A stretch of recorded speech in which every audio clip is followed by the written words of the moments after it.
Hello everyone, welcome back to your zero to fluent English course. जैसा कि आप जानते हैं, अब तक हम WH वर्ड्स के पार्ट 1 एंड पार्ट 2 कंप्लीट कर चुके हैं और आज हम पार्ट 3 डिस्कस करेंगे। If you really want to speak English confidently, then today's class is going to be very important for you. Have you ever felt confused while asking questions like how far is this place, whom should I call, for whom is this gift? आज हम सीखने जा रहे हैं ये सभी WH words बहुत ही simple and easy तरीके से। In this video you will learn powerful WH words like how far, how many times, whom, to whom, by whom, with whom, for whom and many more. और मैं आपको बहुत ही simple language में ये सारे WH words explain करूँगा। आपको carefully इस वीडियो को देखना है और आपको यह भी समझना है कि WH वर्ड्स कैसे सेंटेंस में यूज होते हैं और कैसे हम किसी से क्वेश्चन कर सकते हैं। So stay focused till the end because this video will take your English to the next level. WH words part 3। यदि आपने अब तक एक भी पार्ट WH वर्ड्स का ना देखा हो तो सबसे पहले आप पार्ट 1 एंड पार्ट 2 देखें, उसके बाद इस पार्ट को देखें। पार्ट 1 एंड पार्ट 2 में अब तक हम 1 से लेकर 24 तक WH वर्ड्स कंप्लीट कर चुके हैं और आज हम 25 से स्टार्ट करेंगे। तो जो हमारा आज का पहला WH वर्ड है वो है हाउ फार। हाउ फार का मतलब होता है कितनी दूर। जब हमें दूरी पूछना हो तब हम वहाँ पर हाउ फार का यूज करते हैं।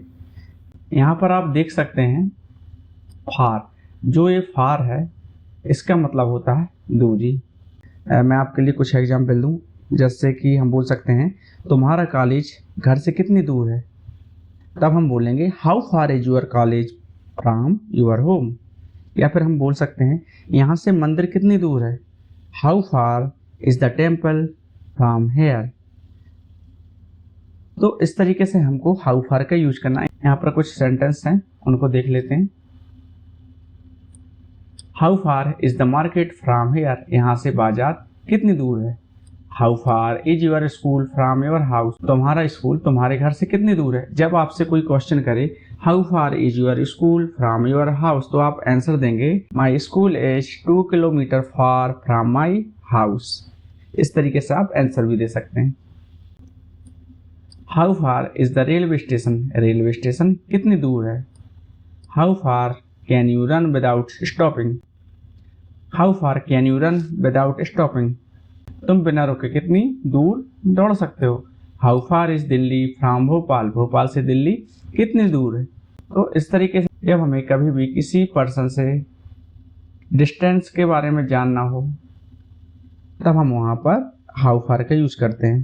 तो आपको अब समझ आ गया होगा हाउ फार का यूज हम तब करेंगे जब हमें दूरी के बारे में जानना हो। अब जो नेक्स्ट WH वर्ड है वो है how many times. How many times मतलब होता है कितनी बार। जब हम फ्रिक्वेंसी की बात करें तब हम वहाँ पर हाउ मेनी टाइम्स का यूज करते हैं। जब भी कोई काम बार बार होता हो, मतलब कि कोई काम बार बार रिपीट हो रहा है, तब हम वहाँ पर हाउ मेनी टाइम्स का यूज करते हैं। How many times have you visited Delhi, तुम दिल्ली कितनी बार जा चुके हो। How many times do you watch TV in a day, तुम एक दिन में कितनी बार TV देखते हो। How many times did you call me yesterday, तुमने मुझे कल कितनी बार फ़ोन किया। तो जब हमें फ्रिक्वेंसी की बात करना हो, कोई चीज़ बार बार हो रही हो, तब हम वहाँ पर पूछते हैं कि आपने कोई चीज़ कितने बार की। How many times have you tried this question, तुमने इस सवाल को कितनी बार कोशिश की। How many times do you practice English daily, तुम रोज़ अंग्रेजी की प्रैक्टिस कितनी बार करते हो। नेक्स्ट WH वर्ड है वो है फॉरवर्ड। फॉरवर्ड मतलब होता है किस लिए। मतलब जब हमें किसी से किसी उद्देश्य के बारे में पूछना हो या कोई रीजन हो या पर्पस हो उसके बारे में पूछना हो, तब हम वहाँ पर फॉरवर्ड का यूज करते हैं। यहाँ पर एग्जाम्पल है वो है फॉरवर्ड डिड यू कॉल मी, तुमने मुझे किस लिए फ़ोन किया। फॉरवर्ड आर यू वेटिंग, तुम किस लिए इंतज़ार कर रहे हो। For what do you need this money, तुम्हें यह पैसा किस लिए चाहिए। For what did he come here, वह यहाँ किस लिए आया। For what are they preparing, वे किस लिए तैयार कर रहे हैं। तो इस तरह से फॉरवर्ड का यूज हम तब करते जब हमें कोई पर्पस या रीजन के बारे में जानना हो, तब हम वहाँ पर फॉरवर्ड का यूज करते हैं। अबाउट व्हाट का मतलब होता है किस बारे में। जब हमें किसी विषय के बारे में पूछना हो तब हम अबाउट व्हाट का यूज करते हैं। यदि इसके लिए हम कुछ एग्जाम्पल ले, तो जैसे मान लीजिए तुम कल किस बारे में चर्चा कर रहे थे, तो इसके लिए आप यूज करेंगे अबाउट व्हाट का। तुम कल किस बारे में चर्चा कर रहे थे, about what were you discussing yesterday. यह वीडियो किस बारे में है, about what is this video. इस तरह से आप अबाउट व्हाट का यूज कर सकते हैं। यहाँ पर कुछ सेंटेंस हैं, वो हैं about what are you talking, तुम किस बारे में बात कर रहे हो। About what did he ask you, उसने तुमसे किस बारे में पूछा। About what are they discussing, वे किस बारे में चर्चा कर रहे हैं। About what is this book, यह किताब किस बारे में है। About what did you argue yesterday, तुमने कल किस बारे में बहस की। व्हाट एल्स मतलब होता है और क्या।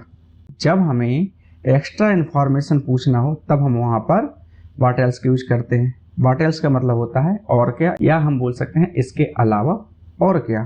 तो जब हमें और कुछ जानना हो, जो चीज़ हम जान चुके हैं उसके अलावा हमें और कुछ और जानना हो, तब हम वहाँ पर व्हाट एल्स का यूज करते हैं। यहाँ पर जो एग्जाम्पल है वो है what else do you want, तुम्हें और क्या चाहिए।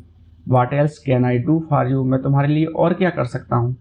व्हाट एल्स डिड ही से, उसने और क्या कहा।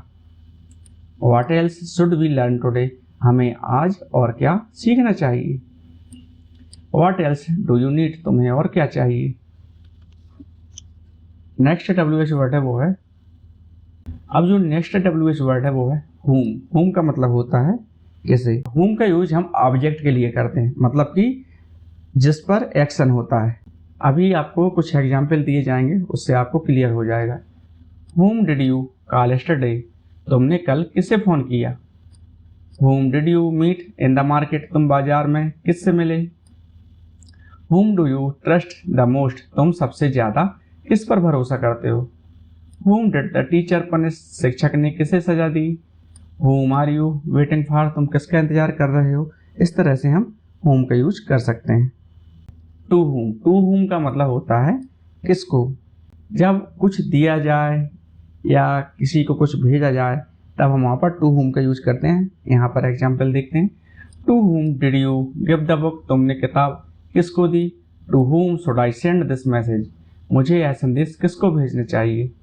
To whom did she write the letter, उसने पत्र किसको लिखा। To whom are you talking right now, तुम अभी किससे बात कर रहे हो। To whom will you give this gift, तुम यह उपहार किसको दोगे। बाय whom का मतलब होता है किसके द्वारा। By whom was this work done, यह काम किसके द्वारा किया गया। By whom was this book written, यह किताब किसके द्वारा लिखी गई।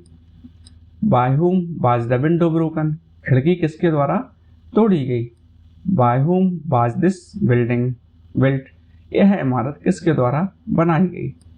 By whom was this message sent, यह संदेश किसके द्वारा भेजा गया। यहाँ पर आप देख सकते हैं कि जो बाय whom है उसका यूज हम पैसिव वॉइस की तरह कर रहे हैं। मतलब कि हम इस तरीके के सेंटेंस में पूछ सकते हैं कि यह काम किसने किया, या हम बोल सकते हैं यह काम किसके द्वारा किया गया, तब हम वहाँ पर बाय whom का यूज करते हैं। विथ whom का मतलब होता है किसके साथ। जब हम किसी के साथ, किसी की कंपनी की बात करते हैं, मतलब किसी के साथ हम चल रहे हैं या हम किसी के साथ कुछ कर रहे हैं, तब हम पूछते हैं कि तुम किसके साथ जा रहे थे या तुम किसके साथ उससे मिलने गए। इस तरीके के जब हम सेंटेंस बनाते हैं तब हम विथ whom का यूज करते हैं। With whom did you go to the market, तुम बाजार किसके साथ गए। With whom are you talking, तुम किसके साथ बात कर रहे हो। With whom will you travel tomorrow, तुम कल किसके साथ यात्रा करोगे। With whom did she come here, वह यहाँ किसके साथ आई। With whom do you live, तुम किसके साथ रहते हो। फॉर whom का मतलब होता है किसके लिए।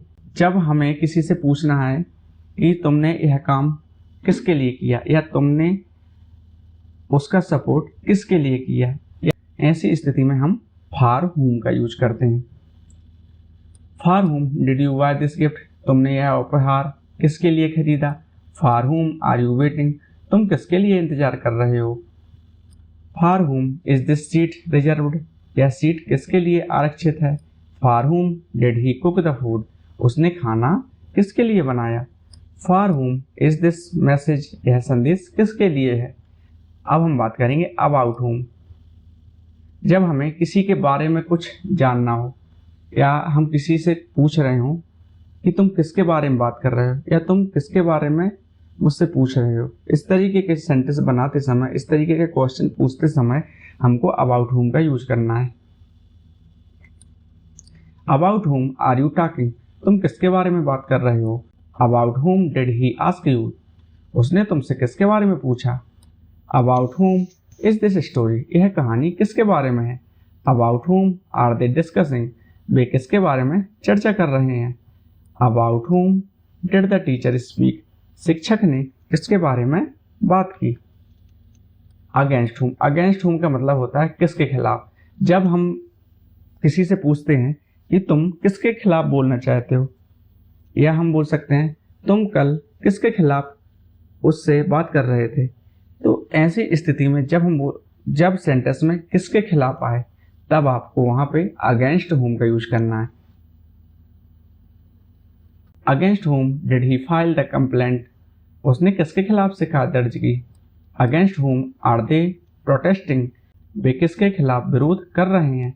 Against whom was the case filed, case किसके खिलाफ दर्ज हुआ। Against whom did the team play, team ने किसके खिलाफ खेला। Against whom did he speak in the meeting, उसने मीटिंग में किसके खिलाफ बात की।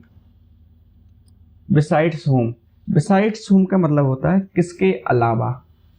बिसाइड्स का मतलब होता है के अलावा और whom का मतलब होता है किसके। तो बिसाइड्स whom मतलब होता है किसके अलावा। यदि हम यहाँ से एस हटा दें तब होगा बिसाइड whom, तो उसका मतलब होगा किसके बाजू में। तो दोनों में ही अंतर है। बिसाइड्स मतलब होता है के अलावा एंड बिसाइड का मतलब होता है जहाँ पे एस नहीं लगा होता है। अकेला बिसाइड होता है, एस नहीं लगा होता है, तब उसका मतलब होता है के बाजू में। तो दोनों चीज़ों का ध्यान रखें। बिसाइड्स मतलब होता है के अलावा और बिसाइड मतलब होता है के बाजू में। तो इस तरीके से बनेगा बिसाइड्स whom किसके अलावा, और एक बनेगा बिसाइड whom किसके बाजू में। यहाँ पर सेंटेंस देख लेते हैं। Besides whom did you invite to the party, तुमने पार्टी में किसके अलावा और किसे बुलाया। Besides whom did he meet yesterday, वह कल किसके अलावा और किससे मिला। Besides whom can we trust, उसके अलावा हम और किस पर भरोसा कर सकते हैं। Besides whom did you tell this secret, तुमने यह राज उसके अलावा और किसे बताया। Besides whom will come to the meeting, उसके अलावा और कौन मीटिंग में आएगा। अब बात करेंगे हम विथआउट whom के बारे में। विथआउट whom का मतलब होता है किसके बिना। Without whom can you not live, तुम किसके बिना नहीं रह सकते। Without whom did you go to the party, तुम किसके बिना पार्टी में गए। Without whom is this work impossible, किसके बिना यह काम असंभव है। Without whom will the meeting not start, किसके बिना मीटिंग शुरू नहीं होगी। Without whom did the team win the match, team किसके बिना मैच जीत गई। हु एल्स का मतलब होता है और कौन। Who else is coming with you, तुम्हारे साथ और कौन आ रहा है। Who else knows about this, इसके बारे में और कौन जानता है। Who else wants to learn English, अंग्रेजी और कौन सीखना चाहता है। Who else was present there, वहाँ और कौन मौजूद था। Who else will join us tomorrow, कल हमारे साथ और कौन जुड़ेगा। इस तरीके से हम WH वर्ड्स का यूज करके बहुत सारे जो क्वेश्चंस हैं उनको हम पूछ सकते हैं। Today we learned many important WH words like how far, how many times, whom, with whom, for whom and many more. Now you can easily ask better and smart questions in English. But friends, remember one thing, only watching is not enough. Practice is the key to success. इसलिए आप खुद से sentence बनाने की कोशिश करें, क्योंकि यदि आप डेली जो भी हम यहाँ पर डिस्कस करते हैं उसको लेकर आप डेली जो न्यू सेंटेंसेस जो है खुद से बनाओगे तो कहीं ना कहीं आप काफ़ी इम्प्रूव कर लोगे अपनी स्पोकन को। If you found this video helpful, then like this video, share it with your friends, and don't forget to subscribe for more English learning videos. And as must watch next video, क्योंकि इसका भी हम part 4 और लाएंगे, तब जाके हम WH words को पूरी तरीके से कंप्लीट कर पाएंगे। तो नेक्स्ट वीडियो बिल्कुल भी देखना ना भूलें, because in that video we will revise all WH words with full practice, which will make your English even stronger. चूँकि हमारे फ्रेंड्स सारे WH वर्ड्स आज कंप्लीट हो गए हैं, अब हम नेक्स्ट जो क्लास रहेगी उसमें हम 1 से लेके जितने भी हमने WH वर्ड्स कंप्लीट किए हैं, आई थिंक हमने 39 WH वर्ड्स कंप्लीट किए हैं, तो हम नेक्स्ट क्लास में 1 से लेकर 39 तक के जो WH वर्ड्स हैं उनके हम बहुत सारे सेंटेंसेस बनाना सीखेंगे। Till then keep learning, keep practising and keep smiling, और अपना ध्यान रखिए। मिलते हैं नेक्स्ट वीडियो में।